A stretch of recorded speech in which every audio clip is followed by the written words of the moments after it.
उपायुक्त विजया यादव यांनी दिल्या विविध विभागांना भेटी। आयुक्त शुभम गुप्ता यांनी आज मनपा कार्यालयात उपस्थित राहून दैनंदिन कामकाज पाहायला सुरुवात केली।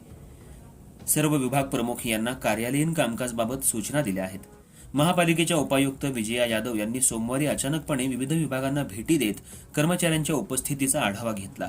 यावेळी अनेक विभागात जाऊन त्यांनी प्रत्यक्ष पाहणी केली। तसंच ज्या ज्या विभागात कर्मचारी आढळून आले नाहीत त्या ठिकाणच्या खाते प्रमुखांना संबंधितांवर कारवाई करण्याबाबत सूचना देण्यात आल्या। तसंच कार्यालयीन वेळेत कुणीही कामावर गैरहजर राहिल्यास कायदेशीर कारवाई करण्याचा इशारा उपायुक्त विजया यादव यांनी दिला। बांधकाम विभागामधील काही कर्मचारी गैरहजर होते। प्रशासकीय अधिकारी यांच्यामार्फत नोटीस बजावली जाणार आहे। यावेळी सहाय्यक आयुक्त सचिन सागावकर, प्रशासकीय अधिकारी अशोक मानकापूर बऱ्यापैकी स्टाफ होता का, कशा प्रकारे शिस्त लागेल काय? मी आज मुख्यालयामध्ये सगळ्याच ऑफिसला भेट दिली। काही बऱ्यापैकी अधिकारी होते, कर्मचारी होते, पण नगररचना गुन्हेगारीच्या ह्याच्यामध्ये बऱ्यापैकी अधिकारी गैरहजर होते।